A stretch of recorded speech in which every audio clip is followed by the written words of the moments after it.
রাসূল ডাকতেছেন, সাহাবীরা রে, আমার এই শহীদদেরকে দাফন করে দাও। শর্ত হলো গোসল দিও না, রক্তমাখা জামা কাপড়গুলো পাল্টাইও না, এই রক্তমাখা জামা সহ দাফন করে দাও। হাসরের ময়দানে আমি নবী এই শহীদগুলো লইয়া আল্লাহর আরশের কিনারে যাইয়া দাঁড়াবো, দেখাবো আমার উম্মতের মতো কেউ নিয়ে আল্লাহকে পাওয়ার জন্য এইভাবে কষ্ট করেছে। এবার দাফনের কাজ শুরু হলে কিতাব লেখে 69 জনের দাফন শেষ। 70-এর মাথায় আসওয়াদ দূরে পড়ে আছে। আমার নবী 2 কদম সামনে গিয়ে দেখে আসওয়াদ নতুন তরবারি হাতে চিত হয়ে পড়ে আছে, শহীদ হয়ে গেছে। আমার নবী ডাকে, রে আসওয়াদ, মদিনার হুর বিয়ে করতে পাঠাইছিলাম, মদিনার হুর বিয়ে করলি না, যুদ্ধের ময়দানে জীবন দিয়ে বিদায় হলে।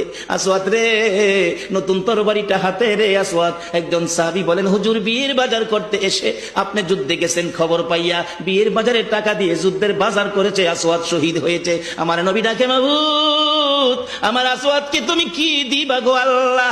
মদিনার হুর নিল না, রাসূলের পক্ষ নিয়ে জীবন দিয়ে দুনিয়ার থেকে বিদায় হলো, আমার আসওয়াদকে তুমি কি দিবা গো আল্লাহ? আসওয়াদের লাশটা ধরে ধরে কবরের দিকে নিয়ে আসতেছে। গোসল লাগবে না, কাফন লাগবে না, শুধু দাফন করে দিবে। আমার নবী আসওয়াদের কবরের পাশে দাঁড়াইয়া মুস্কি মুস্কি হাসতেছেন। সাহাবীরা আরজ করেন, ইয়া রাসূলুল্লাহ, এই কবরের পাশে হাসতেছেন কেন, ব্যাপার কি? আমার